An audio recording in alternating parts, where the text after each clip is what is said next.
हाँ भाई, आपका बहुत बहुत स्वागत है इस वीडियो के अंदर। तो इससे लास्ट वाली वीडियो के अंदर हमने क्या किया था?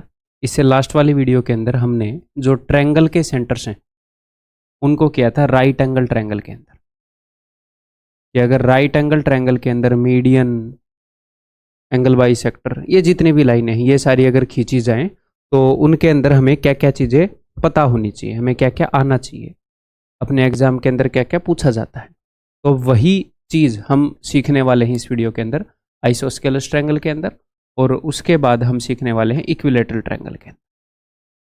यानी कि ट्रायंगल के जो सेंटर्स हैं वो इन स्पेशल ट्रायंगल्स के अंदर कैसे कैसे बिहेव करते हैं और उनके ऊपर कौन कौन से फॉर्मूले हैं और उनके ऊपर कैसे कैसे क्वेश्चन आते हैं। ठीक है, आगे बढ़े फिर, चलिए जी। तो triangle centres in isosceles triangle, समद्वि बाहु त्रिभुज में त्रिभुज के केंद्र। ये ट्रायंगल सेंटर्स त्रिभुज के केंद्र, ये क्या है? वही सारे सेंटर्स, सेंट्रोइड, केंद्रक, एल्टीट्यूड वाला हो गया और दो सेंटर, हिंदी में लंब केंद्र। फिर उसके बाद एंगल बाइसेक्टर वाला हो गया इन सेंटर, हिंदी में अंतः केंद्र, और सरकम सेंटर हो गया भैया हिंदी में प्री केंद्र। ठीक है, तो वो सब कैसे बिहेव करेंगे, चलिए जी स्टार्ट करते हैं। तो उससे पहले हमें आइसोस्केलस ट्रायंगल के बारे में पढ़ना पड़ेगा। आइसोस्केलस ट्रायंगल को थोड़ा सा ऑब्जर्व करना पड़ेगा कि कैसी ट्रायंगल है। तो देखो, आप खुद ही ऑब्जर्व करोगे। मैं एक बार अलग अलग तरह की आइसोस्केलस ट्रायंगल बना देता हूं। ये एक आइसोस्केलस ट्रायंगल है, इसमें A B is equal to A C. ये एक और आइसोस्केलस ट्रायंगल है, इसमें भी A B is equal to A C. एक और आइसोस्केलस ट्रायंगल बना देता हूं यहां पर,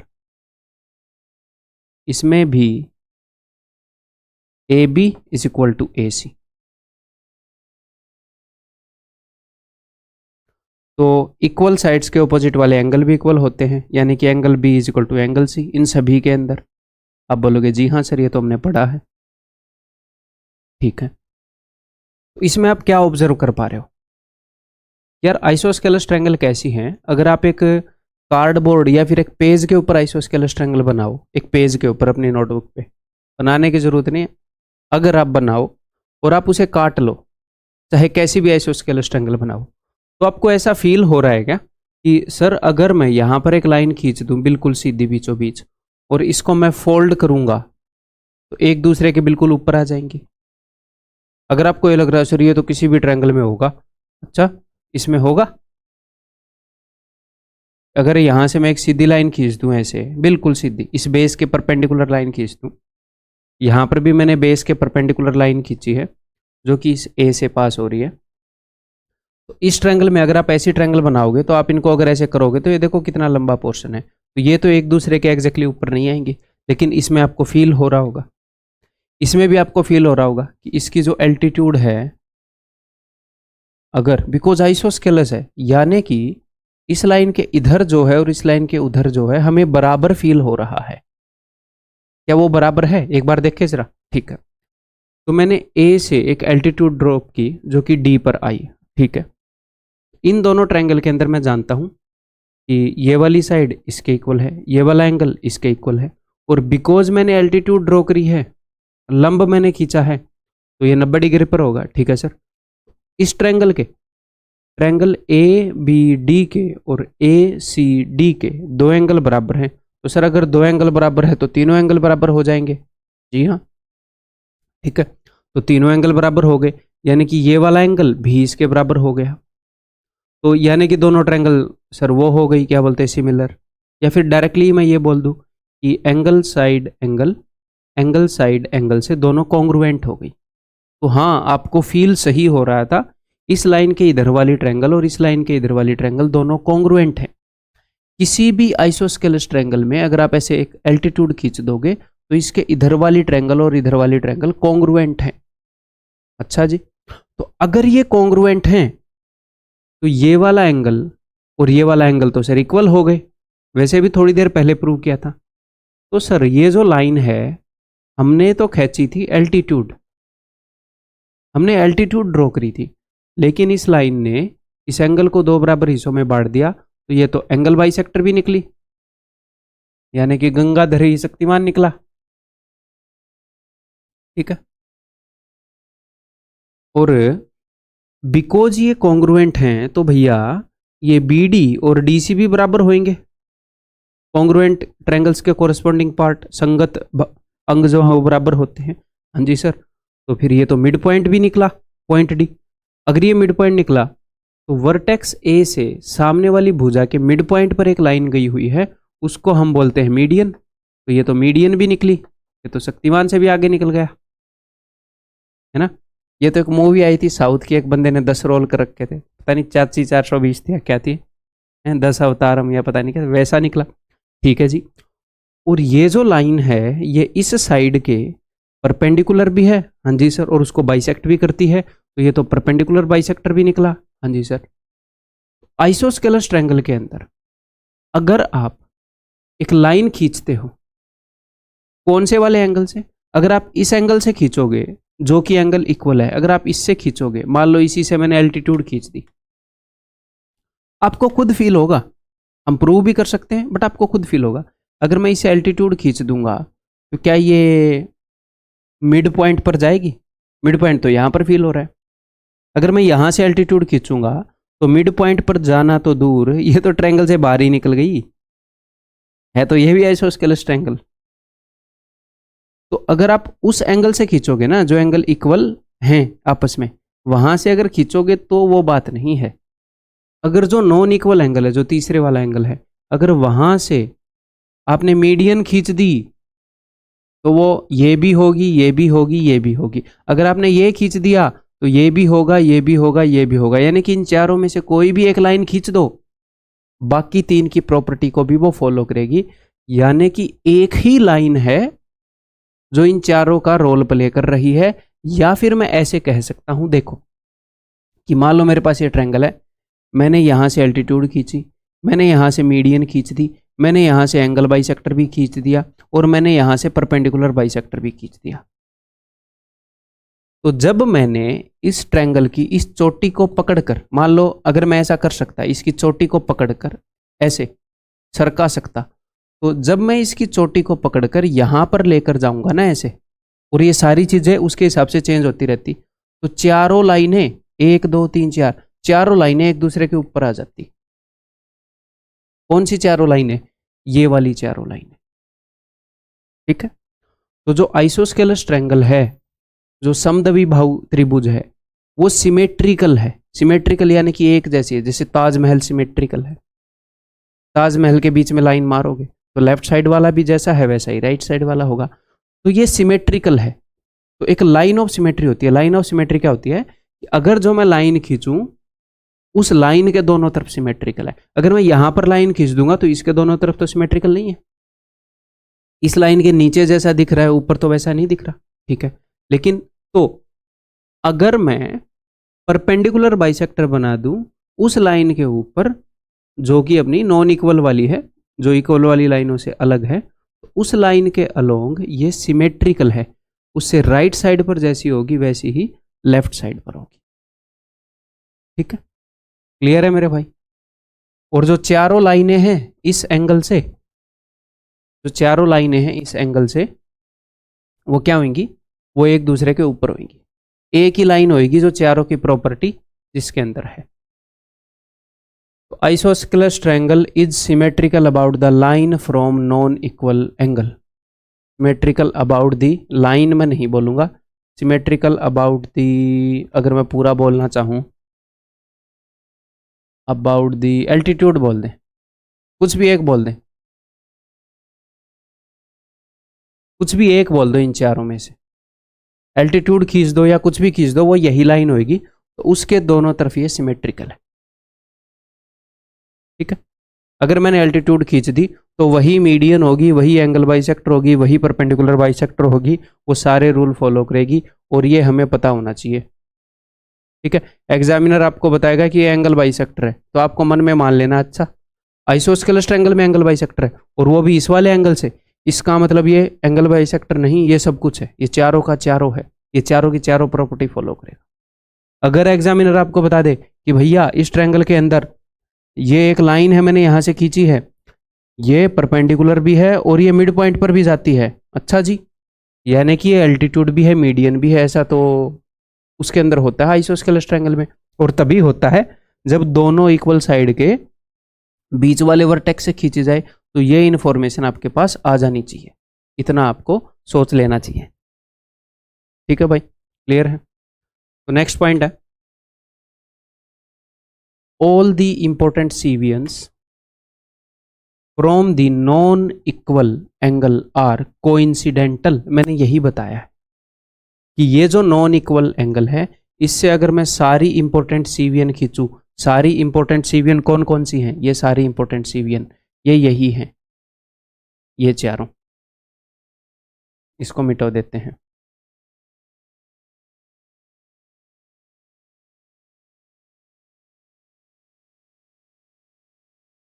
ये जो सारी इंपॉर्टेंट सीवियन है ये को इंसिडेंटल है, यानी कि एक दूसरे के ऊपर लाई करती हैं, हिंदी में बोले तो संपाती हैं भैया।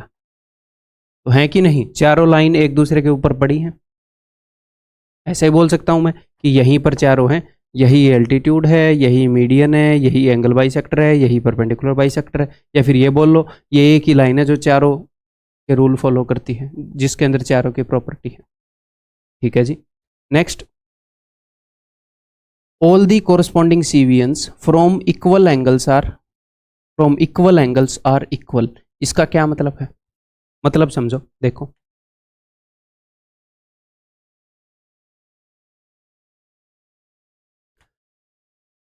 अगर मैं एक आइसोस्केलस ट्रायंगल बनाऊंगा ऐसे, थोड़ी लंबी बनाएंगे फिर मजा आएगा।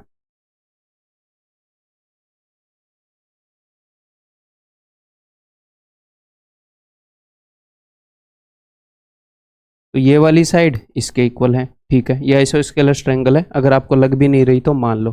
अब मुझे एक बात बताओ, आपको क्या फील हो रहा है, अगर मैं यहां से एल्टीट्यूड खींच दूं और मैं यहां से एल्टीट्यूड खींच दूं तो ये बराबर होएंगी नहीं होएगी, आपका दिल क्या कह रहा है, वट इज योर दिल सेइंग,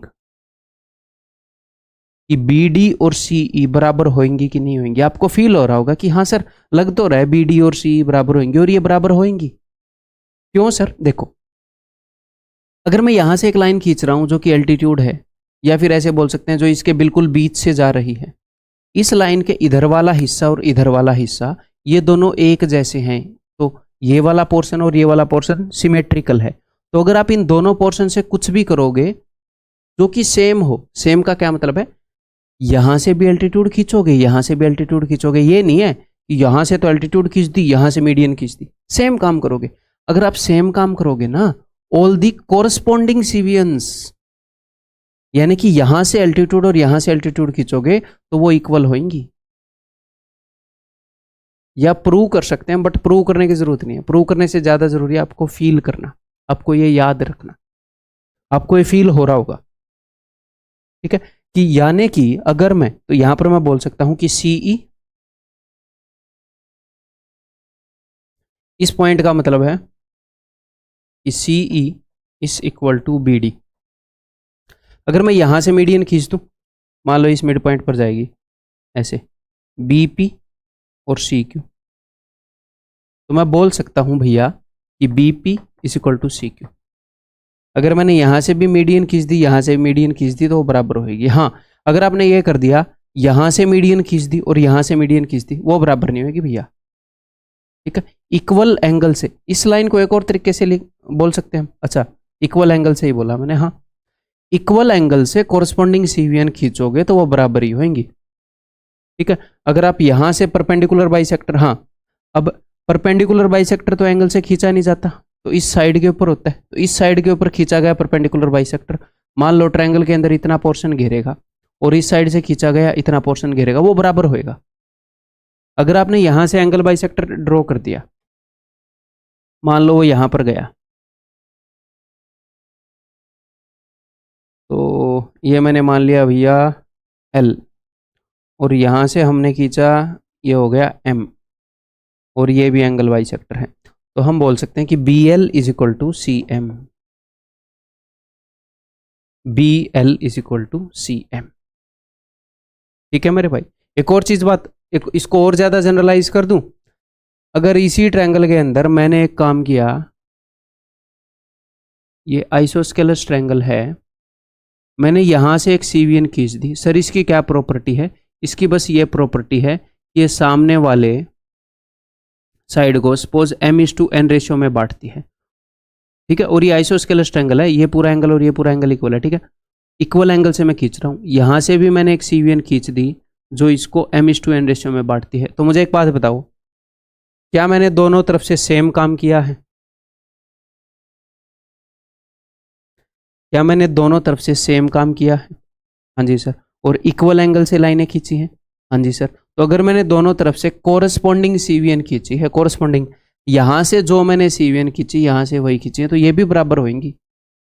दोनों से सेम बिहेव करवाओगे तो इसका मतलब सी, ये जहां पर भी जाएगी इसको हम क्या बोले, C P is equal to C Q B Q. यहां पर मैं बोल सकता हूं कि C P is equal to B Q, ठीक है।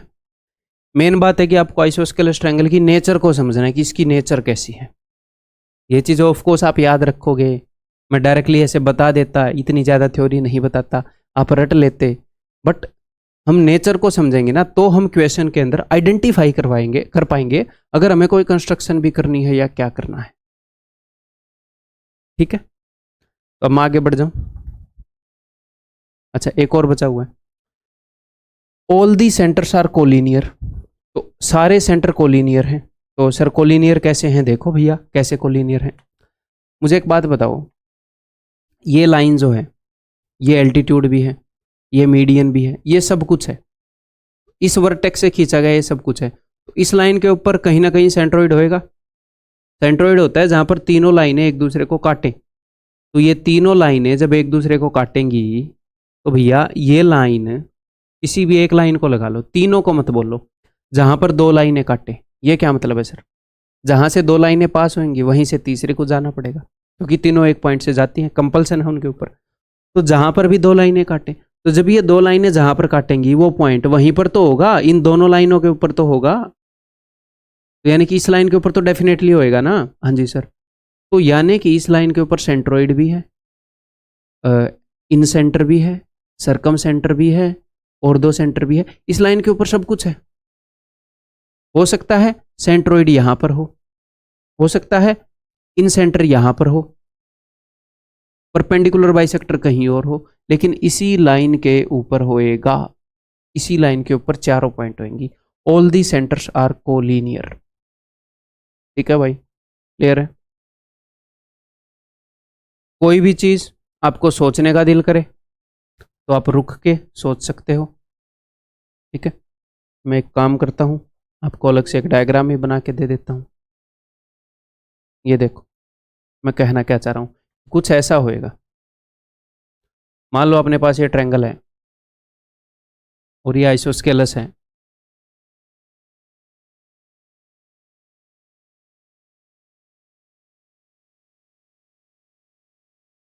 This is equal to this. तो यहां से अगर मैंने मीडियन खींची, सपोज वो ऐसे गई, तो ये तीसरी वाली भी यहीं से पास होगी। आप बोलोगे जी हाँ सर। फिर उसके बाद मैंने क्या किया, ये अपना हो गया जी सेंट्रोइड। उसके बाद मैंने इसका खींच दिया है जी एंगल बाइसेक्टर सपोज। अब वो ऊपर से जाएगा या नीचे से, मैं इसके ऊपर ध्यान नहीं दे रहा, ये सेंट्रोइड के ऊपर होएगा नीचे होएगा कहाँ होएगा, ठीक है। तो ये अपना हो गया, क्या बोलते हैं उसको, एंगल बाइसेक्टर, सॉरी इन सेंटर एंगल बाइसेक्टर्स के द्वारा बनाया गया, ठीक है जी।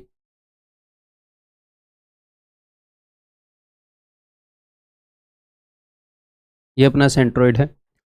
उसके बाद मैंने यहाँ पर खींच दिया अपना, इससे तीसरा क्या जाएगा, एंगल बाइसेक्टर हो गया एल्टीट्यूड। ये मैंने एल्टीट्यूड खींच दी।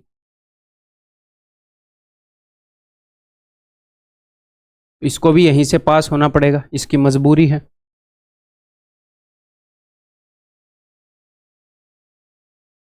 जहां से ये दोनों कट रही हैं, तो ये अपना हो जाएगा और दो सेंटर लंब के अंदर। और अगर मैं परपेंडिकुलर बाइसेक्टर बना दूं तो इस लाइन के परपेंडिकुलर होगा और इसके मिड पॉइंट से जाएगा, तो ऐसे कुछ बनेगा वो।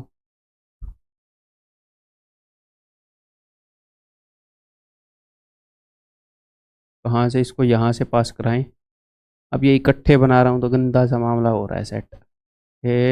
ये मान लो ये परपेंडिकुलर भी है, यहाँ से पास हुआ है, ये यहाँ पे हो गया, तो ये अपना हो जाएगा क्या, जहाँ पर परपेंडिकुलर बाइसेक्टर्स मिल रहे हैं सरकम सेंटर।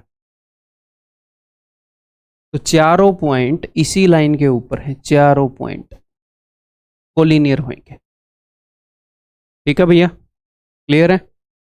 आगे बढ़ जाऊं?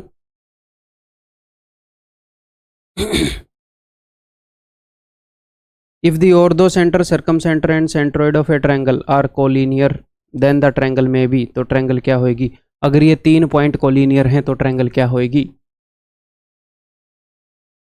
तो चलो उत्तर बताने से पहले आप खुद ट्राई कर लो, खुद अपना उत्तर मार लो भाई, ट्रायंगल क्या हो सकती है। मैंने आपको एक चीज बताया था क्या, कि किसी भी राइट एंगल ट्रायंगल के अंदर जो ऑर्थो सेंटर है वो यहां पर होएगा।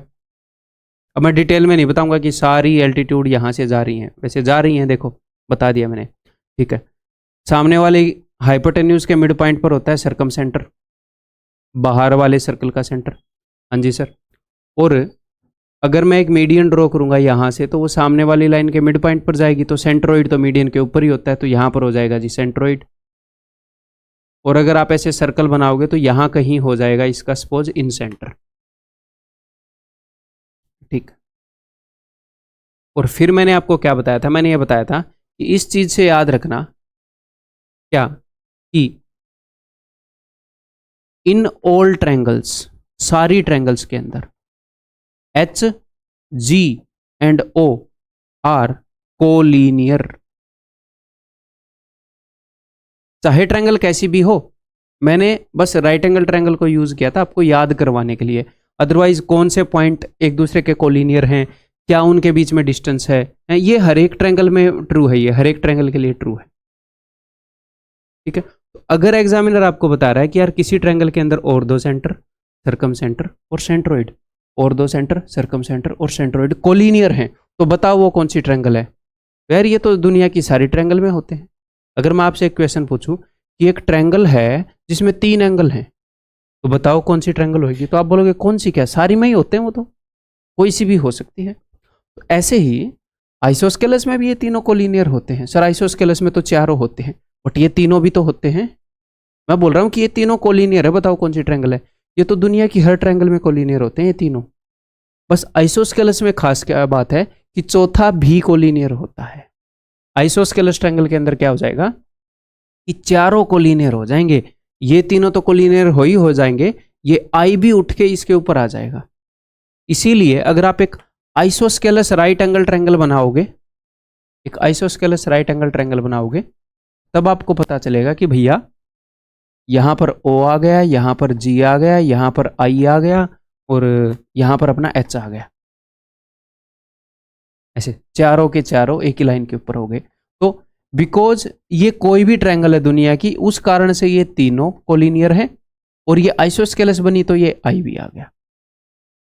ठीक है, तो अगर मैं बोलूं, अब ध्यान से सुनिएगा, अगर आपके सामने क्वेश्चन आए कि मुझे एक ट्रायंगल बताओ जिसके अंदर H और G कोलिनियर हैं, बताओ वो कौन सी ट्रायंगल होगी? तो मैं बोलूंगा भैया H और G, चलो 2 पॉइंट तो यार क्या ही कोलिनियर, 2 पॉइंट तो हमेशा कोलिनियर होते हैं,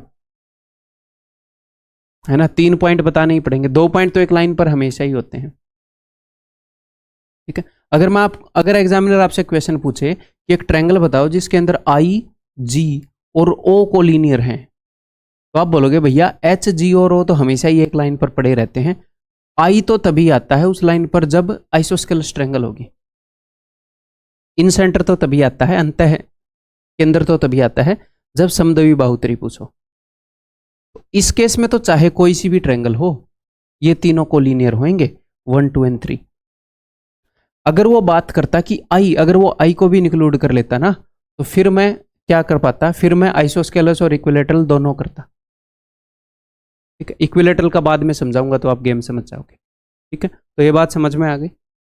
ये जानबूझ के मैंने क्वेश्चन फ्रेम किया है ताकि आपका जो डाउट है वो मैं अच्छे से क्लियर कर पाऊँ, ये कंसेप्ट और ज़्यादा अच्छे से कवर हो पाए।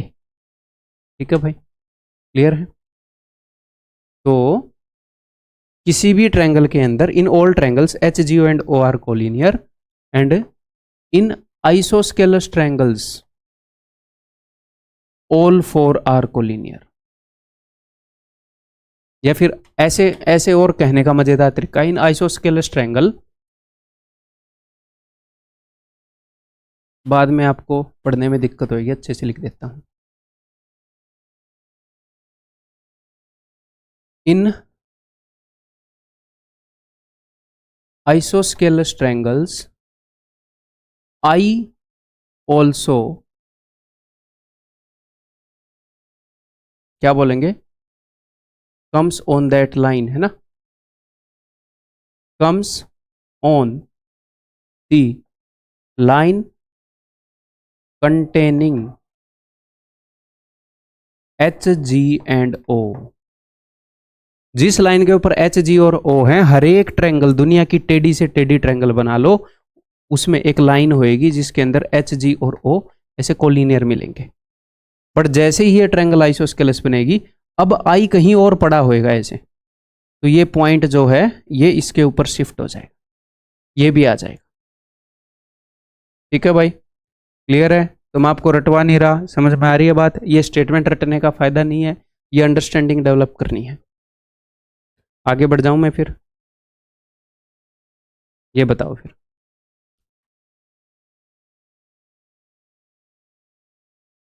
ABC is an isosceles triangle such that AB is equal to AC। ठीक है भाई,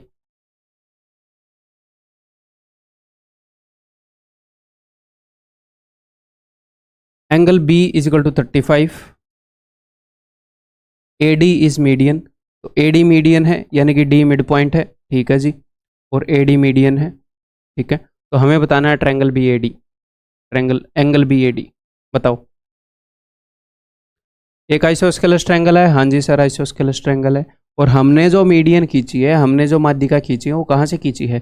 जो ये वाला एंगल है, नॉन इक्वल वाला एंगल, ठीक है सर, यहाँ से खींची है। तो यहाँ से अगर आप एल्टीट्यूड खींच दोगे तो वो चारों का रोल प्ले करेगी, मीडियन खींच दोगे तो चारों का रोल प्ले करेगी। तो ये खींची हमने मीडियन है, बट यही एल्टीट्यूड है, यही एंगल बाइसेक्टर है, यही परपेंडिकुलर बाइसेक्टर है।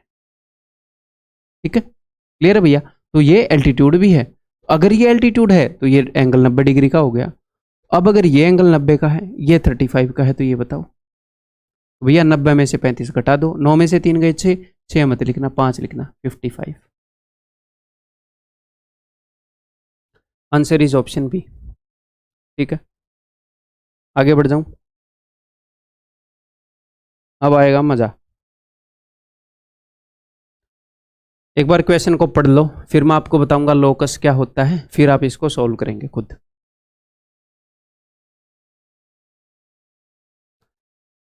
Let L be the locus of फलाना ढिमकाना। एल बिंदुओं x का एक बिंदु पथ है, लोकस को हिंदी में बोलते हैं बिंदु पथ। अब ये बिंदु पथ क्या होता है मैं आपको बताता हूं। देखो क्या होगा कि वो आपको बोलेगा L be the locus of points x, बिंदुओं x का एक बिंदु पथ है। तो वो आपको एक पॉइंट होगा x, उसकी प्रॉपर्टी बताएगा कि एक पॉइंट x जो है इसकी ये प्रॉपर्टी है।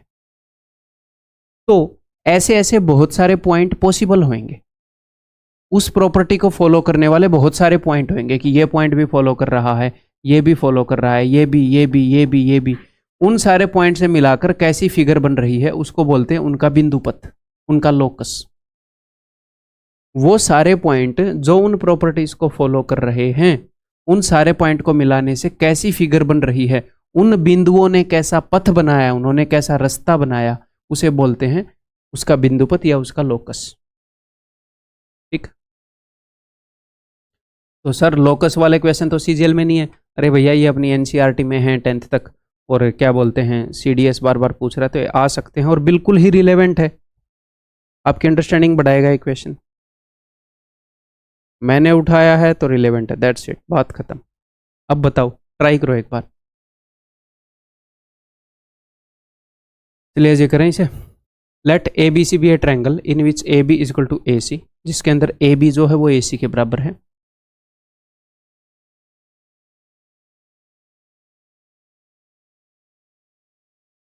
Let L be the locus of points, L locus है तो हम एल के ऊपर बाद में फोकस करेंगे, लोकस पर फोकस बाद में होएगा। हम पहले फोकस करते हैं कि ये लोकस, ये जो बहुत सारे बिंदुओं का रास्ता बन रहा है, बिंदु पथ, ये बन किस प्रॉपर्टी के बेस पर है, हम उस पर फोकस करेंगे। L be the locus, locus को मान लो कॉम्बिनेशन, एल कॉम्बिनेशन है इन पॉइंट्स का, किन पॉइंट्स का, पॉइंट्स एक्स इनसाइड और ऑन द ट्रायंगल। जिन पॉइंट्स की हम बात कर रहे हैं वो या तो ट्रायंगल के अंदर है या ट्रायंगल के ऊपर है। ठीक है भाई, समझ गया। Such that B X is equal to C X, तो एक्स एक ऐसा पॉइंट है ताकि बी एक्स और सी एक्स बराबर है, यानी कि बी और सी से बराबर दूरी पर है। तो भैया एक्स पॉइंट तो यहां पर भी हो सकता है, हो सकता है कि नहीं, एक्स तो भाई यहां पर भी हो सकता है, बी और सी से बराबर दूरी पर हो। हाँ जी सर, एक्स यहां पर भी हो सकता है, क्यों, बी और सी से बराबर दूरी पर है, because B A is equal to C A. और एक्स यहां पर भी हो सकता है। आप बोलोगे सर यहां पर कैसे, भाई कोई तो ऐसा पॉइंट होएगा ना यहां पर जो बी और सी से बराबर दूरी पर हो, तो एक्स यहां पर भी हो सकता है, एक्स यहां पर भी हो सकता है, एक्स बहुत जगह हो सकता है। मैं आपको हिंट दे रहा हूं, क्या आपको कोई ऐसी प्रॉपर्टी याद है, बी और सी क्या है, बी और सी एक लाइन सेगमेंट के दो एंड पॉइंट्स हैं। अच्छा, क्या आपको कोई ऐसी प्रॉपर्टी याद है जिसमें एक लाइन सेगमेंट के दो एंड पॉइंट से बराबर दूरी पर हो कुछ? मैंने आपको बताया है कि अगर किसी भी लाइन का परपेंडिकुलर बाइसेक्टर खींचोगे तो उस परपेंडिकुलर बाइसेक्टर के ऊपर कोई भी पॉइंट इन दोनों से बराबर दूरी पर होगा, इन दोनों से बराबर दूरी पर होगा। अच्छा, यानी कि अगर मैं एक परपेंडिकुलर बाइसेक्टर खींच दूं, यानी कि एक ऐसी लाइन खींच दूं जो इस लाइन के परपेंडिकुलर भी हो बी सी के और उसको बाइसेक्ट भी करे, तो उसके ऊपर जितने भी पॉइंट होंगे वो बी और सी से बराबर दूरी पर होंगे। तो ये जितने भी पॉइंट हैं जो बी और सी से बराबर दूरी पर हैं, उन सभी पॉइंट्स को, इनफाइनाइट पॉइंट है भैया, एक लाइन के ऊपर कितने पॉइंट होते हैं, इनफाइनाइट, यहां पर यहां पर यहां पर यहां पर यहां पर यहां पर यहां पर ऐसे इनफाइनाइट पॉइंट है एक लाइन बनाने में। उन सारे पॉइंट को मिलाकर, मतलब एक्स जो, एक्स बहुत सारे पॉइंट है जो भी ये प्रॉपर्टी फॉलो करते हैं, उन सारे पॉइंट को मिलाकर एक लाइन बन रही है जो ए से भी गुजरेगी। सर ए से क्यों गुजरेगी, देखो एक्स जैसे पॉइंट किसके ऊपर लाई करते हैं, परपेंडिकुलर बाइसेक्टर के, यानी कि अगर मैं इस पॉइंट को डी मान लूं तो ए डी परपेंडिकुलर बाइसेक्टर है। क्यों सर, ये फिर परपेंडिकुलर बाइसेक्टर है तो ए से क्यों पास हो रहा है, होगा पास, क्यों, क्योंकि आइसोस्केलस ट्रायंगल है। तो यही तो लाइन है जो परपेंडिकुलर बाइसेक्टर है, जो एल्टीट्यूड है, जो एंगल बाइसेक्टर है, जो मीडियन है, जो सब कुछ है, ये लाइन, बिकॉज आइसोस्केलस ट्रायंगल है। तो एक्स पॉइंट्स को मिलाकर ये लाइन बनी है। तो वो क्या बोल रहा है, देखना, L be the locus, L locus है, यानी कि इस लाइन को मैं बोलूंगा एल। तो वो जो लोकस है उन बिंदुओं को मिलाकर क्या बना है, कई बार पता है क्या होता है, उन बिंदुओं को मिलाकर एक सर्कल बन गया, तो हम बोलेंगे कि इन बिंदुओं का लोकस एक सर्कल है। उन बिंदुओं को मिलाकर एक लाइन बन गई, तो हम बोलेंगे इन बिंदुओं का लोकस एक लाइन है, यानी कि इन बिंदुओं को मिलाने से एक लाइन बनी है। कई बार इन बिंदुओं को मिलाने से मान लो क्लास 11th और 12th में पैराबोला बन जाता था, हाइपरबोला बन जाता था, है, इलिप्स बन जाती थी, तो हम बोलते थे कि ये है इन बिंदुओं को मिलाकर, या इन बिंदुओं को मिलाकर एक ट्रायंगल बनी है। तो यहां पर इन बिंदुओं को मिलाकर एक लाइन बनी है। ठीक है जी, इन बिंदुओं का लोकस क्या था, एल, इन बिंदुओं का बिंदु पथ क्या था, एल, एल उन बिंदुओं का बिंदु पथ था, तो एल एक लाइन है। ठीक है सर, तो अब ये उस लोकस के बारे में बता रहा है क्या, कि L is a straight line passing through a. अच्छा, एल एक स्ट्रेट लाइन है, ए से पास हो रही है, हाँ जी सही बता रहा है। And in centre of triangle ABC is on L, और ट्रायंगल एबीसी का इन सेंटर एल पर है। जी हाँ, आइसोस्केलस ट्रायंगल में इस नॉन इक्वल एंगल से खींची गई इस लाइन के ऊपर सब कुछ होता है, इन सेंटर भी होता है, और दो सेंटर भी होता है, सेंट्रोइड भी होता है, तो ये सब ट्रू है, इस लाइन के बारे में ये सब ट्रू है, यानी कि answer is equal to option D. ठीक है भाई, क्लियर है, आगे बढ़ रहा हूं मैं, बताओ। In an isosceles triangle ABC, AB is equal to AC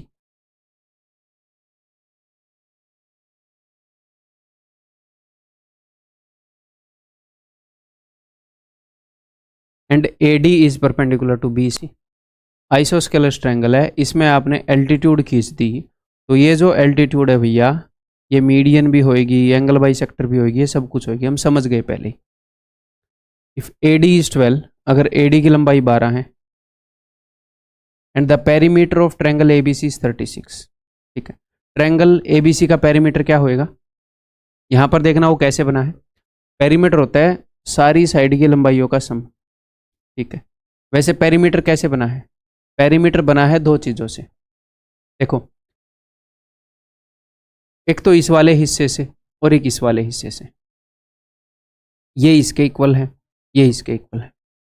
अगर मैं ध्यान से देखूं, एक तो ये वाला पोर्शन और एक ये वाला पोर्शन, इन दो इक्वल पोर्शन से पेरीमीटर बना है, ठीक है सर। और ये जो हाइट है ये है 12, टोटल पेरीमीटर है 36, तो 36 डिवाइडेड बाई 2 18, तो ये वाला हिस्सा भी 18 होगा, ये वाला हिस्सा भी 18 होगा। हाँ जी सर, तो ऐसे दो नंबर बताना, ये एक राइट एंगल ट्रायंगल बन गई जिसमें हाइपोटेन्यूज का और इसका सम 18 हो और यहां पर साइड 12 हो। हिट एंड ट्रायल मारना जरा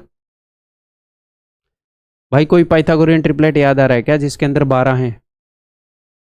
5 12 13, 5 12 13, तो ये वाला तो 12 हो गया, 12 के अलावा इन दोनों का सम क्या होना चाहिए? 18, 18 ही है क्या, और हाइपोटेन्यूज 13 है, तो ये 13 हो जाएगा, ये 5 हो जाएगा, खत्म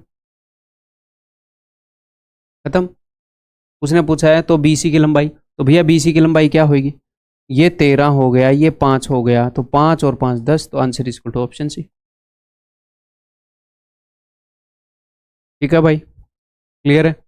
हाँ, ये हिट एंड ट्रायल है। आप देखने को आप ऐसे भी देख सकते थे कि 3 4 और 5 वाले ट्रिपलेट को अगर मैं 3 गुना करूं तो भी तो उसके अंदर 12 आता है सर, तो 12 के अलावा वालों का सम 18 बन रहा था कि नहीं? नहीं बन रहा था। 3 4 5 वाले को अगर मैं 4 गुना करूं तो 4 3 12 16, और ये 12 के अलावा 18 सम आ रहा था, नहीं आ रहा था, तो ये हिट एंड ट्रायल है। सबसे पहले हम बेसिक पाइथागोरन ट्रिपलेट चेक करते हैं, 5 12 13, और उसके बाद हम 3 4 5 करेंगे। मैक्सिमम यूज ट्रिपलेट है 3 4 5, सेकंड नंबर पर 5 12 13, ठीक है।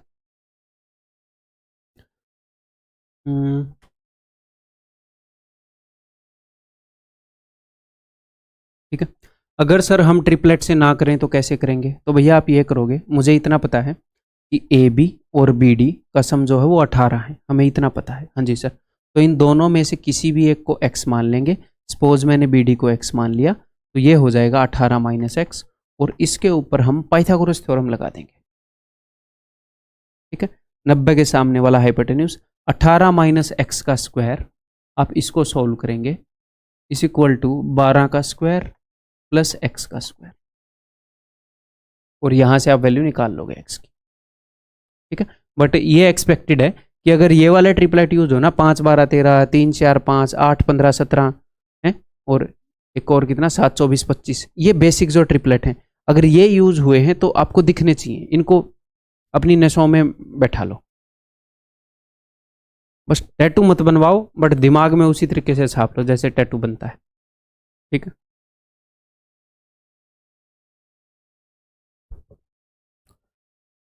In a triangle ABC, AB is equal to AC, तो भैया AB जो है AC के बराबर है। आइसोस्केलस ट्रायंगल है, ठीक है जी। D is any point on BC, D BC के ऊपर कोई पॉइंट है, उसने बताया नहीं कहाँ पर है। Find the length of BD, BD की लंबाई बताओ। अगर AB 17 है, अगर ये 17 है तो ये भी 17 होएगा, ठीक है। और AD की लंबाई क्या है? 15, तो AD की लंबाई 15 है, और CD की लंबाई 4 है, तो D मैं कहीं ना कहीं पर लूंगा, CD की लंबाई 4 बोली है, तो मैंने यहां पर ले लिया, C के पास ले लिया, 4 वो बोल रहा है ना, इसीलिए, ठीक है। हाँ, आप ये भी कर सकते हो यहीं पर, आपके मन में ये भी डाउट आ सकता है कि सर मैं ऐसे कर दूं कि CD की लंबाई 4 है, आप डेफिनेटली कर सकते हो, बट एक्चुअल में जो D है वो या तो C के पास होगा या B के पास होगा, इनमें से एक ही ट्रू होगा। अगर आपने गलत ले लिया ना, जैसा रियल में है उससे गलत ले लिया, तो कोई दिक्कत नहीं है, एट द एंड उत्तर वैसा ही आ जाएगा। बट कहीं ना कहीं पर कोई ना कोई लेंथ नेगेटिव आएगी, उसको भी नेगेटिव लेके ही चलना, at the end Uttar match हो जाएगा। इस तरह के जितने भी क्वेश्चन होते हैं तो उनसे घबराने की जरूरत नहीं है। हाँ, बाकी ऐसा अज्यूम करने की कोशिश करना कि जिससे आपको चीजें मानने में तकलीफ ना हो। क्या मानने में थोड़ी देर में पता लग जाएगा। तो एडी की लंबाई 15 है। हाँ जी सर, ओके। अब बताओ कैसे करें, सब कुछ लिख दिया मैंने, बताओ बताओ कैसे करें भाई। हिंट दे देता हूं, अगर आप राइट एंगल ट्रायंगल बना लोगे कहीं पर, पाइथागोरस थ्योरम लगा पाएंगे हम, मजा आ जाएगा। तो सर राइट एंगल ट्रायंगल कैसे बनेगी, अगली हिंट दे देता हूं। जो नॉन इक्वल वाला एंगल है ना, उस वर्टेक्स से खींची गई एल्टीट्यूड, मीडियन, वो सब सेम होती हैं। तो अगर एल्टीट्यूड, मीडियन ये सब सेम है तो राइट एंगल तो एल्टीट्यूड में होता ही है ना। हाँ, अब तो कर लो भाई। अगर मैं पॉइंट ए से एल्टीट्यूड खींच दूं, एल्टीट्यूड खींची है मैंने, बट ये लाइन मीडियन का भी काम करेगी, हर एक चीज का काम करेगी, यानी कि B E is equal to E C. हाँ जी सर, तो इस ई डी को मैंने मान लिया क्या, ए। तो सी ई की लंबाई है 4 + ए, ई मीडियन का भी काम करेगी तो इधर भी 4 + ए। हाँ जी सर, अब पाइथागोरस लगा दो। ठीक है, अब क्या लगा दो, पाइथागोरस लगा दो। सर किन किन ट्रायंगल के अंदर पाइथागोरस लगाऊं, दो ट्रायंगल के अंदर पाइथागोरस लगाओ। कौन कौन सी दो ट्रायंगल में, मैं चाहता हूं आप एक बार देखो। मान लो अगर आपने ट्रायंगल ए बी ई में लगा दिया, ये एक राइट एंगल दिख रही है, आप बोलोगे जी हाँ सर। आर ए टी दिख रही है, राइट एंगल ट्रायंगल, जी हाँ सर। उसके बाद अगर आप ए ई सी में लगाओगे तो फिर तो सेम ही बात हो जाएगी ना भैया, 17 और ए ई और 4 + ए, 17 और ए ई और 4 + ए। तो कोई और ट्रायंगल जिसके अंदर 90 डिग्री का एंगल हो, बताओ। ये वाली देखो ध्यान से,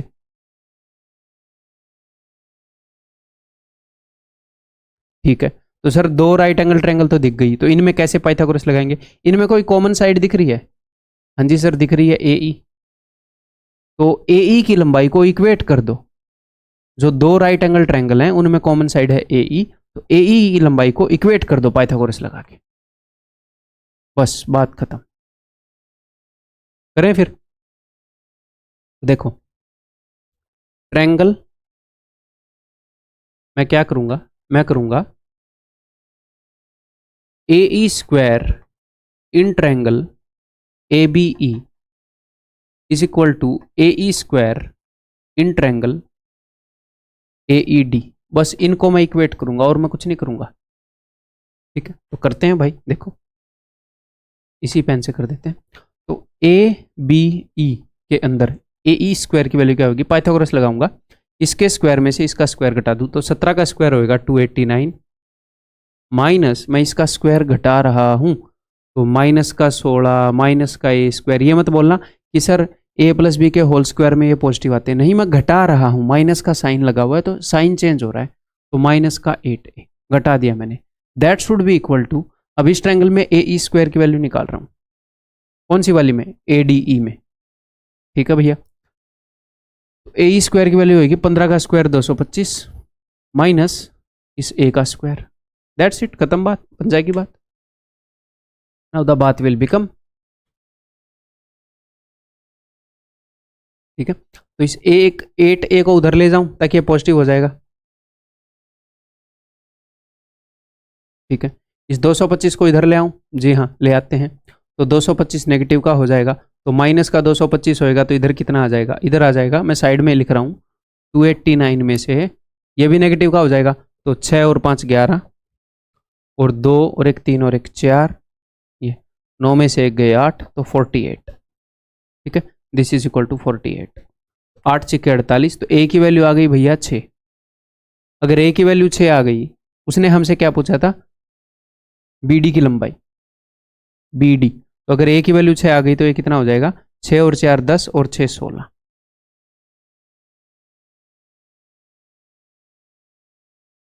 क्लियर है, तो answer will be option A.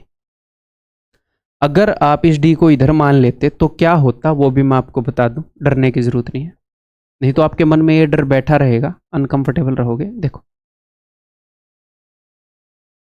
अगर हम इस डी को इधर मान लेते तो सी डी की लंबाई आप 4 मानते, जी हाँ सर, और एल्टीट्यूड आप ऐसे खींचते। जी हाँ, अब इधर मानोगे तो भैया इधर आएगी एल्टीट्यूड ए ई। तो अब इस बी डी को मैं क्या मान लूँ, बी डी को मैंने मान लिया भैया ए सपोज, ठीक है। अब मुझे इतना पता है, या फिर बी डी को तो मैं क्यों ए मान लूँ, क्योंकि मुझे बी ई और ई सी को इक्वल करना है ना। तो मैं ये करता हूँ, मैं इस ई सी को ए मान लूँ, तो फिर ये क्या हो जाएगा, 4 माइनस ए हो जाएगा। आप बोलोगे जी हाँ सर 4 माइनस ए हो गया। अब ये पूरा ए होना चाहिए, ये पूरा ई के उधर ए है तो ई के इधर भी ए होना चाहिए। क्यों सर, बिकॉज ये जो एल्टीट्यूड है ये मीडियन का भी काम करेगी। तो ये पूरा अगर ए है तो उसमें से अगर मैं इसको घटाऊं ए माइनस 4 प्लस ए, तो ये हो जाएगा 2a minus 4।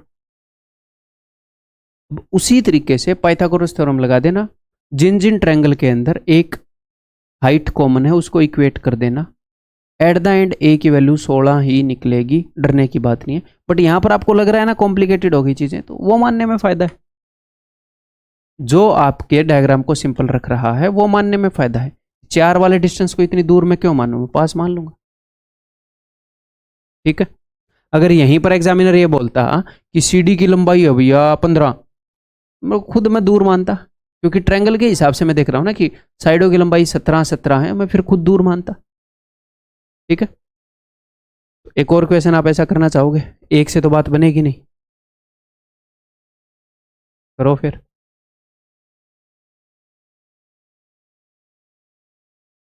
In triangle ABC A B is equal to A C,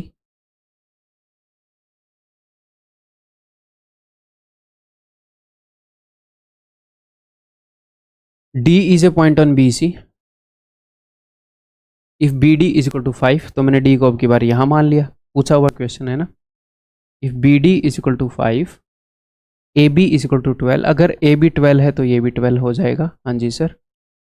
then the length of C D, तो सी डी की लंबाई क्या होगी, और ए डी की लंबाई उसने 8 बताई। एग्जैक्टली उसी तरह का क्वेश्चन है, लास्ट क्वेश्चन के डायग्राम से मैच कर लो, वैसा ही क्वेश्चन है, उसी तरीके से आप करोगे। एक बार मैं ये करता हूँ, पिछले वाले क्वेश्चन में पाइथागोरस ट्रिपलेट ढूंढने की कोशिश करें।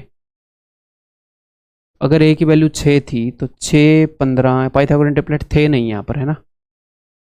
4 4 10 17 पाइथागोरस ट्रिपलेट नहीं थे। इसमें मेरे को 12 दिखा, बट 12 हाइपोटेन्यूज पर है तो इसमें भी नहीं है ना। तो चलो करो नॉर्मल तरीके से। तो यहाँ से मैं क्या करूँगा, आइसोस्केलस ट्रायंगल है, यहाँ से मैं एक एल्टीट्यूड ड्रॉ कर दूंगा। हाँ जी सर, ये जो एल्टीट्यूड है मीडियन का भी काम करेगी। जी हाँ सर, तो अगर मैं डी ई की लंबाई को ए मान लूंगा तो ई से इधर जो पोर्शन है और ई से उधर जो पोर्शन है वो सेम रहेगा। हाँ जी सर, क्यों, बिकॉज एल्टीट्यूड मीडियन का काम कर रही है। लगा दो पाइथागोरस। तो अब मैं करूंगा कि ए ई स्क्वायर की वैल्यू फ्रॉम ट्रायंगल, बताओ कौन कौन सी ट्रायंगल लेंगे, कौन सी दो ट्रायंगल हैं। एक तो हो गई ए ई डी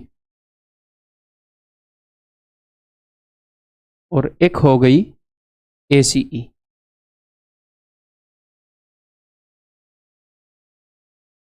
इनके अंदर लगाऊंगा मैं A E square from A D E is equal to A E square from triangle A E C. इनको मैं इक्वेट कर दूंगा सिंपली।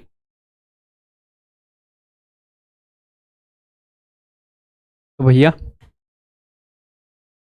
ए डी ई में 8 का square 64 minus A square is equal to A E square की value, इसका square होएगा 144 minus इसका square minus 25 minus A square minus 10 ए।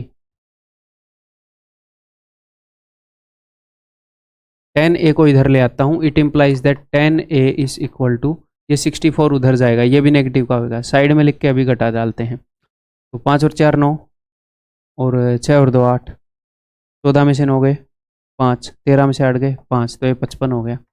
ए की वैल्यू क्या हो गई, ए की वैल्यू हो गई 5.5। क्या पूछ रहा है वो, एग्जामिनर पूछ रहा है सी डी की लंबाई। तो सी डी की लंबाई क्या है भाई साहब, सी डी की लंबाई है 2a + 5। तो यहाँ पर पुट कर दो ए की वैल्यू, तो 5.5 का डबल 11 और 5 16। ठीक है, क्लियर है, आगे बढ़ जाऊं, बताओ।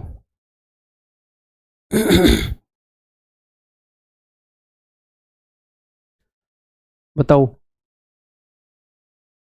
In triangle ABC the length of sides A B B C and A C are 12, 18 and 20। ठीक है भैया, ये मैंने 20 वाली बना दी, थोड़ी सी बड़ी है, 12 वाली है, 18 वाली। ठीक है, देखते हैं क्या बनेगा। ए बी की 12 है और बी सी की 18 है। ए बी की 12 है और बी सी की 18 है। ठीक, D is a point on A C के ऊपर एक पॉइंट है D, such that A B is equal to D B. D यहां पर कहीं ना कहीं पॉइंट लेना पड़ेगा ताकि A B is equal to D B. अच्छा, एक आइसोस्केलस ट्रायंगल बनवा रहा है,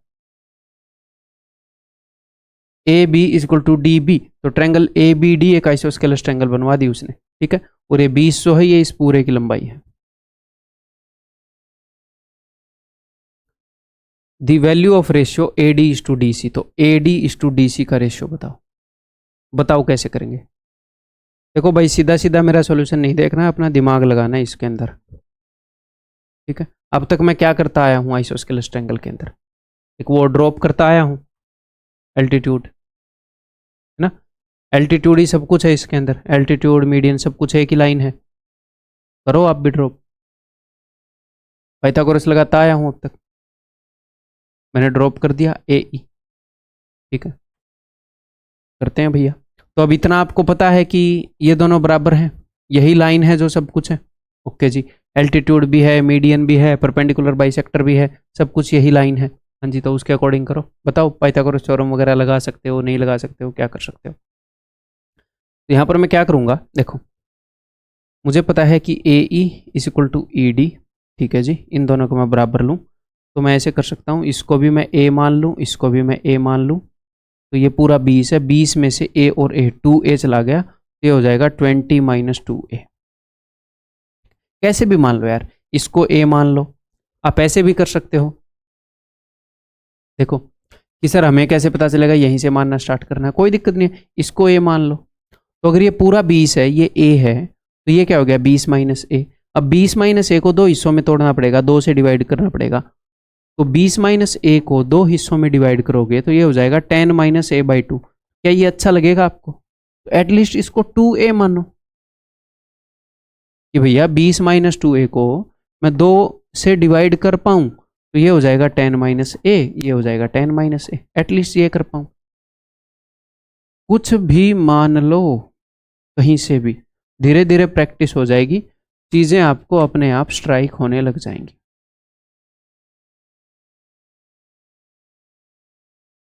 ठीक है, तो चलिए अभी अब हम लगाएंगे जी पाइथागोरस थ्योरम। कौन सी? दो ट्रायंगल में। तो एक तो ये वाली ट्रायंगल हो जाएगी, दूसरी ट्रायंगल आप खुद ढूंढो। अब सेम मत ढूंढ देना बी डी ई, ठीक है। और दूसरी ट्रायंगल ये हो गई, लगा दो। अब इतना बताने के बाद भी नहीं लगाओगे ना, तो मैं बी ई स्क्वायर की वैल्यू कंपेयर कर रहा हूँ, B E square is equal to B E square, ये मैं लिख रहा हूँ। ठीक है, तो इस वाली ट्रायंगल के अंदर अगर मैं बी ई स्क्वायर निकालूंगा तो 12 का स्क्वायर 144 माइनस ए स्क्वायर। ठीक है, अब इस वाली ट्रायंगल के अंदर अगर मैं निकालूंगा तो ये वाली साइड कितनी है, ये 20 माइनस 2a प्लस में a, तो ये हो जाएगी 20 माइनस a। ठीक है जी, लगाते हैं तो इसके अंदर 18 का स्क्वायर 324 माइनस में इसका स्क्वायर, तो माइनस में 400 माइनस का स्क्वायर, आगे माइनस 2a भी होगा तो वो चेंज हो जाएगा साइन, तो 40a। 40a को उधर ही रखते हैं हम, बाकी सब इधर ले आते हैं। तो 400 इधर आकर पॉजिटिव हो जाएगा, तो ये हो जाएगा 544, तो 544 माइनस 324 220। ठीक है, तो इट इम्प्लाइज दैट 0 से 0 गया, 11/2 इज इक्वल टू ए। अब मुझे क्या निकालना है, मुझे निकालना है A D is to D C. तो A D is to D C, तो A D is to D C क्या है भैया, that is 2a is to 20 minus 2a, तो ये निकाल लो। 2a की वैल्यू क्या है, 2a की वैल्यू है 11, तो 11/20 माइनस 11, 9, ऑप्शन ए। ठीक है, क्लियर है, आगे बढ़ जाऊं, ये लो।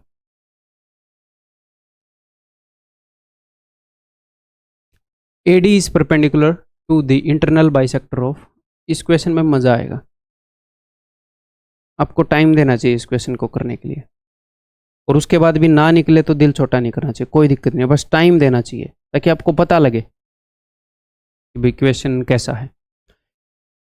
AD is perpendicular to the internal bisector of angle ABC of triangle ABC। इसमें टाइम नहीं दोगे तो फिर ये आएगा नहीं। देखो मैं आपको एक बात बता देता हूँ, अगर आपने किसी क्वेश्चन में टाइम दिया फिर भी वो क्वेश्चन सॉल्व नहीं हुआ तो इसका मतलब ये नहीं है कि टाइम वेस्ट हो गया।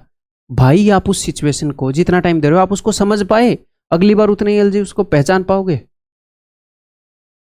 उसके साथ जितना टाइम बिताओगे अगली बार उसको उतनी जल्दी पहचान तो पाओगे।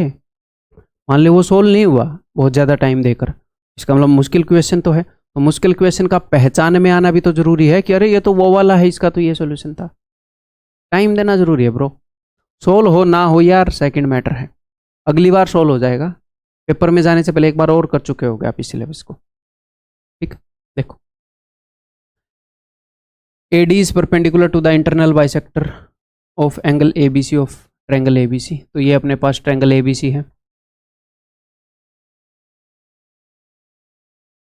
ठीक, AD परपेंडिकुलर है किसके? To the internal bisector of angle ABC। Angle ABC का इंटरनल बाइसेक्टर, अंदर वाले एंगल का मैंने एंगल बाइसेक्टर बना दिया। ठीक है जी, इसके परपेंडिकुलर है क्या? AD। ठीक है, AD इसके परपेंडिकुलर, और इसके अंदर ही है ये, इसके बाहर नहीं है। तो यहाँ पर ये फिगर थोड़ी सी ऐसी बन गई। अगर मैं इसको ऐसी बनाऊं, मेरे को सोचने दो ताकि आपको प्रैक्टिकल लगे।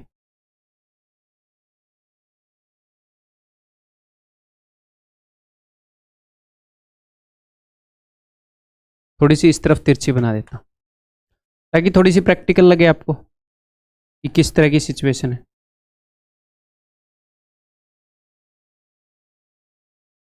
तो ये बना दिया मैंने एंगल बाइसेक्टर, और इसके परपेंडिकुलर है भैया ये।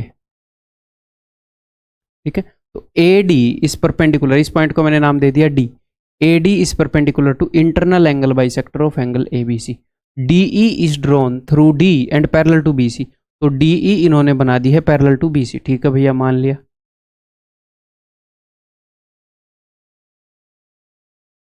To meet AC at E। ठीक है, if length of AC is equal to 12, अगर AC की लंबाई 12 है तो हमने बतानी है what is the length of AE, है ना। सोचो क्या कर सकते हैं, हिंट दे दूंगा मैं, टेंशन मत लो। ठीक है, अब मैं हिंट दे रहा हूं। देखो अगर मैं इस तरफ से देखूं, अगर मैं इस तरफ से देखूं तो ये लाइन BD एंगल बाइसेक्टर तो है ही, ये किसी न किसी लाइन के परपेंडिकुलर भी है। इसमें कंस्ट्रक्शन करना पड़ेगा, किसी न किसी लाइन के परपेंडिकुलर भी है, एंगल बाइसेक्टर भी है, और परपेंडिकुलर तो एल्टीट्यूड होती है, तो एल्टीट्यूड भी बन सकती है। सोचो क्या कर सकते हैं, कंस्ट्रक्शन करना पड़ेगा। चलो अगली हिंट दे रहा हूं, अगर मैं इसको एक्सटेंड कर दूं ऐसे, तो अगर ये ऐसे परपेंडिकुलर है तो यहाँ पर भी 90 का होगा, ये एंगल 90 का है तो ये भी। हाँ जी सर, इस सपोज इसको मैंने नाम दे दिया पॉइंट F। अब ट्रायंगल ABF में देखो, ये लाइन एंगल बाइसेक्टर भी है और ये लाइन एल्टीट्यूड भी है। ट्रायंगल ABF में देखो, ये एंगल बाइसेक्टर भी है, एंगल को बाइसेक्ट कर रही है, और सामने वाले लाइन के परपेंडिकुलर भी है। ऐसा किस में होता है? इसी लाइन के दोनों प्रॉपर्टी हैं। ऐसा तो आइसोस्केलस ट्रायंगल में होता है। इसका मतलब ABF आइसोस्केलस ट्रायंगल है such that this is equal to this, ताकि ये दोनों वाली लाइनें बराबर हैं, है ना। ठीक है, तो ये लाइन एंगल बाइसेक्टर भी है, एल्टीट्यूड भी है, यानी कि ये आइसोस्केलस ट्रायंगल है। कौन सी वाली ट्रायंगल? ABF, और AB is equal to BF, और यही लाइन मीडियन भी है, यही लाइन परपेंडिकुलर बाइसेक्टर भी है। तो ये इसको दो बराबर हिस्सों में ही बांट रही है। D मिड पॉइंट भी है AF का। तो क्वेश्चन बढ़िया है ये, अगर आपको स्ट्राइक नहीं हुआ तो दिल छोटा करने की जरूरत नहीं है। The question is good. ये मैंने बाद में कंस्ट्रक्ट किया, आपको बाद में ये स्ट्राइक हो जाएगा।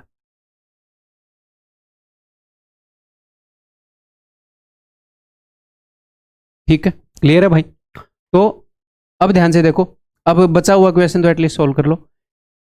ट्रायंगल AFC के अंदर बेस के पैरेलल एक लाइन खींचती, ये पैरेलल है ना, ये बेस के पैरेलल एक लाइन खींचती। ठीक है जी, तो बेस के पैरेलल लाइन खींचने से सिमिलर ट्रायंगल बन जाते हैं। जी हाँ सर, ओके।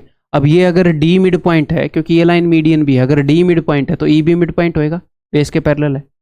ये पॉइंट इसको जिस रेशियो में बांटता है उसी रेशियो में इसको बांटेगा, तो ई भी मिड पॉइंट हो गया। अगर ई मिड पॉइंट हो गया और ये पूरी लाइन 12 है तो ए ई की लंबाई 6 हो जाएगी। तो क्या इस क्वेश्चन में कुछ लिखना पड़ा? कुछ भी लिखना पड़ा हो डायग्राम के अलावा? लिखने की जरूरत ही नहीं, आप चाह के भी नहीं लिख सकते। बट क्या इसमें दिमाग लगाना पड़ा? दिमाग लगाना पड़ा। और बढ़िया कंसेप्चुअल क्वेश्चन, इन्हें बोलते हैं बढ़िया क्वेश्चन। ये नहीं है कि रटी फटी चीजें यूज करनी पड़े ना, कंसेप्ट पे बेस्ड क्वेश्चन है। ठीक है, ठीक है भाई, तो इससे डरने की जरूरत नहीं है, एक आधी बार प्रैक्टिस करोगे तो आ जाएगा। क्या एक और क्वेश्चन दे दूं ऐसा ही? ये भी आया हुआ क्वेश्चन है, वो भी आया हुआ क्वेश्चन है, सारे एक एक क्वेश्चन छांट रखे हैं मैंने। एग्जामिनर के दिमाग को बहुत अच्छे से समझ रखा है। ये भी करके इसी टाइप का है, बिल्कुल डिट्टो नहीं, बट सेम चीज यूज होगी ऐसे ही।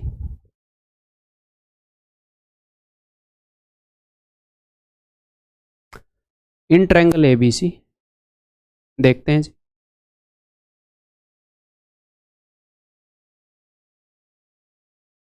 इन triangle ABC M is the mid point of side A B. M जो है वो मिड पॉइंट है साइड ए बी का। ठीक है भैया, तो डरना नहीं है, उसी टाइप का क्वेश्चन, डरे बैठे हैं क्या करेंगे, अरे कर लोगे। N is a point in the interior of triangle ABC. Triangle ABC के अंदर एक पॉइंट है जी एन, ठीक है। Such that C N is bisector of angle C. ठीक है जी, सी एन एंगल सी का बाइसेक्टर है and C N is perpendicular to N B. ठीक है, देखते हैं। तो सी एन एंगल बाइसेक्टर है और सी एन जहां पर भी मैं पॉइंट एन रखूंगा that is perpendicular to N B, यानी कि ये इसके परपेंडिकुलर है। तो कुछ वैसा ही केस हुआ, देखो पिछले क्वेश्चन जैसा ही। पिछले क्वेश्चन पे जाऊं, यहां से एंगल बाइसेक्टर खिंचवाया था, दूसरी तरफ से एक लाइन खिंचवा दी थी और उनको परपेंडिकुलर बोल दिया था। यहां से एक एंगल बाइसेक्टर खिंचवा दिया और यहां से एक लाइन खिंचवा दी, उनको परपेंडिकुलर बोल दिया। ठीक है, तो इसके बाद मैं आपको हिंट देता हूं। क्या कोई ऐसी लाइन है जिसके अंदर दोनों प्रॉपर्टी हैं, जो किसी न किसी के परपेंडिकुलर भी हो, किसी न किसी का एंगल बाइसेक्टर भी हो? अगर हम यहां से देखते हैं तो जो लाइन सी एन है ना, ये जो लाइन है सी एन, ये एंगल बाइसेक्टर भी है और कहीं ना कहीं पर परपेंडिकुलर भी है। तो परपेंडिकुलर है तो एल्टीट्यूड बनाते हैं इसको किसी की। एल्टीट्यूड कैसे बनाएंगे? जब हम इस लाइन को एक्सटेंड कर देंगे यहां से ऐसे, और इस पॉइंट को मैं नाम दे देता हूं डी। अब आप ध्यान से देखोगे कि भैया ट्रायंगल सी डी बी के अंदर सी एन एंगल बाइसेक्टर भी है और एल्टीट्यूड भी है। तो ये तो वही आइसोस्केलस ट्रायंगल का केस हो गया, यानी कि this is equal to this, है ना। और एक और बात कि भैया N D is equal to N B, ये मिड पॉइंट भी है, ये मिड पॉइंट भी है ना। तो सारी चीजों को यूज करेंगे। एग्जामिनर क्या बोल रहा है भाई? What is the length of M N if B C is 10? अगर बी सी की लंबाई 10 है, तो अगर बी सी की लंबाई 10 है तो सी डी की लंबाई भी 10 होगी। आप बोलोगे जी हाँ sir, okay. And A C is equal to 15 और ए सी की लंबाई 15 है। अगर ए सी की लंबाई 15 है तो 15 में से 10 गए 5, ये 5 हो जाएगी। ओके जी। और एम एन की लंबाई पूछ रहा है, इस एम एन की लंबाई बताओ, एम एन की लंबाई क्या होगी? ये डायग्राम थोड़ा सा स्केल मतलब वैसा नहीं बना जैसा दिखना चाहिए, बट कोई नहीं, ठीक है। सोचो अभी क्या क्या हमें पता है। एम एन की लंबाई पता है, एम एन की लंबाई सॉरी निकालनी है। कैसे निकालेंगे? ट्रायंगल बी डी ए में देखो, बी डी ए के अंदर एम जो है मिड पॉइंट है। आप बोलोगे जी हाँ सर। एन जो है वो मिड पॉइंट है इस साइड का, एम जो है मिड पॉइंट है इस साइड का। एक ट्रायंगल के अंदर दो साइडों के मिड पॉइंट को अगर आप मिलाओगे तो जो साइड बनेगी वो तीसरी के पैरेलल होगी और तीसरी का हाफ होगी। तो इसका हाफ होगी ये वाली साइड, मिड पॉइंट थ्योरम से। It will be 2.5। Triangle BDA में इस साइड का मिड पॉइंट और इस साइड के मिड पॉइंट को मिलाकर जो लाइन बनेगी मिड पॉइंट थ्योरम से, तीसरी वाली के पैरेलल, पैरेलल दिख नहीं रही बट कोई नहीं, और उसके हाफ होगी। ठीक है, ओके। आगे बढ़ जाऊं, ये बताओ भाई। ये बिल्कुल भी आपसे एक्सपेक्टेड नहीं है, मैं बिल्कुल भी एक्सपेक्ट नहीं कर रहा आपसे। ठीक है, अगर आपने पहले किया हुआ है क्वेश्चन तो आप कर लेंगे, अदरवाइज नहीं भी करेंगे तो कोई दिक्कत नहीं है। इसमें एक छोटी सी चीज़ स्ट्राइक होनी चाहिए बस। In triangle P Q R angle P is equal to 120, तो इसका मुंह मैंने चौड़ा खोल दिया, 120 के करीब कर दिया। ठीक है, P S is perpendicular to Q R, तो पी एस जो है वो क्यू आर के परपेंडिकुलर हो गया। हाँ जी सर। और वो बोल रहा है P Q plus Q S, यानी कि P Q plus Q S, इन दोनों का जो सम है that is equal to S R. अच्छा जी, then angle Q is equal to what, तो एंगल क्यू क्या है? यहां पर एक कंस्ट्रक्शन करनी पड़ेगी और काफी दिमाग लगाकर करनी पड़ेगी, उसके बाद क्वेश्चन इजीली हो जाएगा, बट वो कंस्ट्रक्शन का दिमाग लगाना टाइम लेगा हमेशा। अगर आप पहली बार करोगे, दूसरी बार भी करोगे तो भी याद ना रहे तो डरना नहीं है इस क्वेश्चन से। देखो, पी क्यू और क्यू एस का जो सम है वो एस आर के बराबर है। क्यू एस की जितनी लंबाई है, अगर एस से क्यू जितनी दूर है उतनी ही दूर, अगर मैं एक पॉइंट ले लूँ क्यू डैश, एस से क्यू जितनी दूर है उतनी ही दूर अगर मैं एक पॉइंट ले लूँ क्यू डैश, तो एस क्यू की जो लंबाई है वो एस क्यू डैश की हो जाएगी। आप बोलेंगे जी हाँ सर, मैंने उतनी ही दूर ले लिया। तो देखो, पी क्यू और क्यू एस की जो लंबाई है उतनी ही लंबाई थी एस आर की। हाँ जी सर। तो एस आर में से मैंने क्यू एस जितनी लंबाई काट दी, तो जो बची खुची होगी वो पी एस जितनी होगी, तो यानी कि इसकी जितनी लंबाई है उतनी ही इसकी है, क्यू डैश आर की। इन दोनों की लंबाई का जो सम था वो इसके बराबर था, तो इस पूरे में से मैंने इसकी लंबाई जितना हिस्सा काट दिया, तो ये जो है उतना हिस्सा ये बच जाएगा। हाँ जी सर। और एक और बात, ये जो मैंने कंस्ट्रक्शन करी है इसके अंदर एक खास बात है। क्या खास बात है सर? इसके अंदर ये खास बात है कि भैया अगर आप इस लाइन को ज्वाइन करेंगे तो आपको दिखेगा कि इन triangle P Q Q dash, P S जो है वो एल्टीट्यूड भी है और मैंने उसे मीडियन भी बना दिया, बिकॉज मैंने क्यू एस के बराबर एस क्यू लिया था। अच्छा सर, एल्टीट्यूड भी है मीडियन भी है, यानी कि तो आइसोस्केलस ट्रायंगल होगी, यानी कि P Q is equal to P Q dash.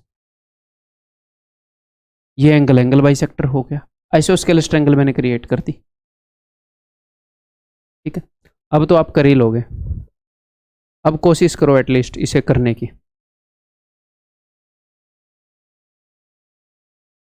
करे भाई इसे करने की कोशिश। एंगल क्यू पूछ रहा है तो मैं यहाँ से स्टार्ट करता हूँ, ऐसे ऐसे हमने बहुत सारे क्वेश्चन किए, आप समझ जाओगे कि अगर मैं इस क्वेश्चन को मान लेता हूँ थीटा, इस एंगल को थीटा मान लेता हूँ, तो ये वाला एंगल भी हो जाएगा थीटा।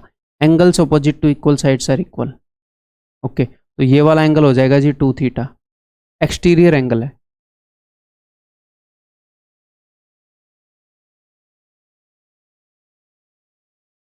ठीक है, अब triangle P Q Q dash में देखो, अगर इसके सामने 2 थीटा है तो इसके सामने 2 थीटा, आप बोलोगे जी हाँ सर।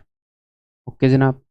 ठीक है, अब ये वाला एंगल हमें 120 डिग्री दे रखा है पूरा। ठीक है जी, अगर ये वाला 120 डिग्री दे रखा है तो देखते हैं फिर। तो मैं ये बोल सकता हूँ पूरी बड़ी ट्रायंगल में देखो, पूरी बड़ी ट्रायंगल के अंदर इस वाले एंगल की वैल्यू है 120, तो बाकी दो एंगल का सम कितना हो जाएगा? बाकी दो एंगल का सम हो जाएगा जी 180 माइनस 120 यानी कि 60, यानी कि 3 थीटा इज इक्वल टू 60, यानी कि थीटा इज इक्वल टू 20। अगर थीटा की वैल्यू 20 है तो उन्होंने पूछा एंगल क्यू यानी कि 2 थीटा, उसकी वैल्यू हो जाएगी जी 40। Option C. तो क्या आपसे ये क्वेश्चन एक्सपेक्टेड है? नहीं एक्सपेक्टेड है मेरे दोस्त। अगर पहली बार के लिए, अब मान लो आप 3 बार कोर्स को रिवाइज कर लो, इस क्वेश्चन को बार बार कर लो, फिर ये आपके सामने है तो आप कर ही लोगे। पहली बार कोई इस तरह का क्वेश्चन आ रहा है जिसके अंदर आपको ऐसा दिमाग लगाना पड़ रहा है, तो मैं क्या बोलूंगा, फर्स्ट राउंड में डेफिनेटली उसे स्किप करो। सेकंड राउंड में भी आपको लग रहा है कि पता नहीं यार ध्यान आएगा कि नहीं, स्किप करो। तो एट द मैक्स ऐसा क्वेश्चन एक होएगा या दो होएगा।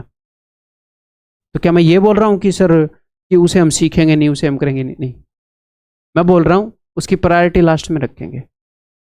हम इतना टाइम बचा लेंगे, इतना टाइम बचाने के कैपेबल हो जाएंगे कि एंड में अगर ये क्वेश्चन 3 मिनट लेकर भी हो सकता है, 3 मिनट हम सोचें तो हमें स्ट्राइक हो जाए, तो हम इसके लिए 3 मिनट भी बचाएंगे।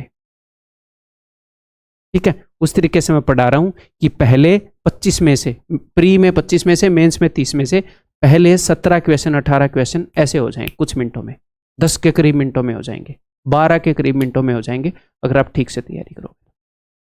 एकदम से अभी इन नंबर को देखकर डरना मत, अलग अलग बंदे पर अलग अलग ये चीजें मतलब अलग अलग होंगी, बट हम वहां पर पहुंच सकते हैं। ठीक है, आगे बढ़ू।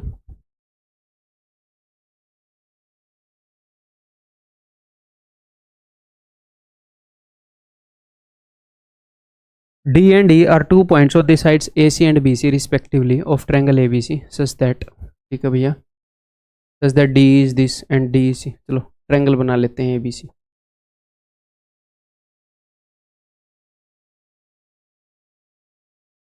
ये भी एक टिपिकल सा क्वेश्चन बोल सकते हैं, टिपिकल सा क्वेश्चन है, ठीक है।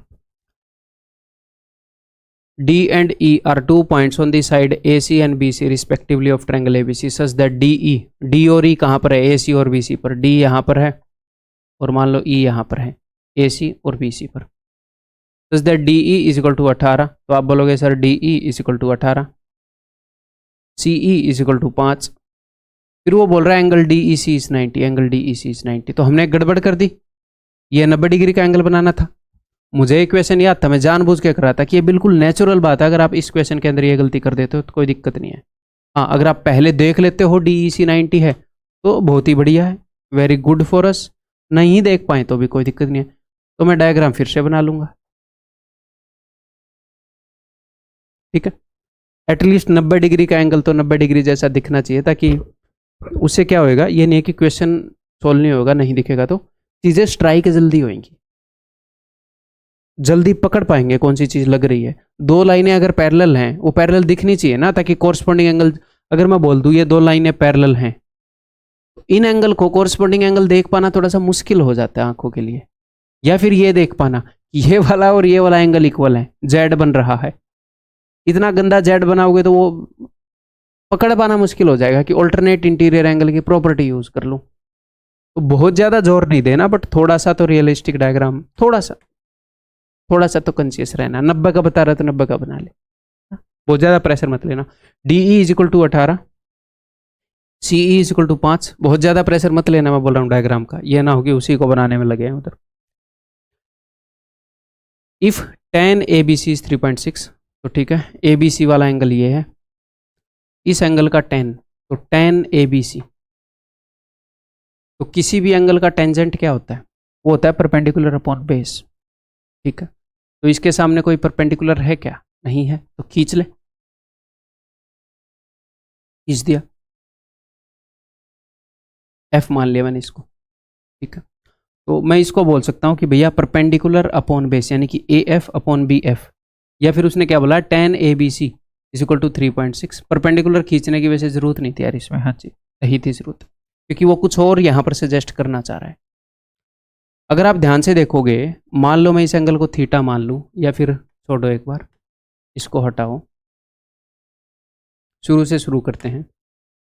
उसने हमें बताया है कि tan angle ABC is equal to 3.6।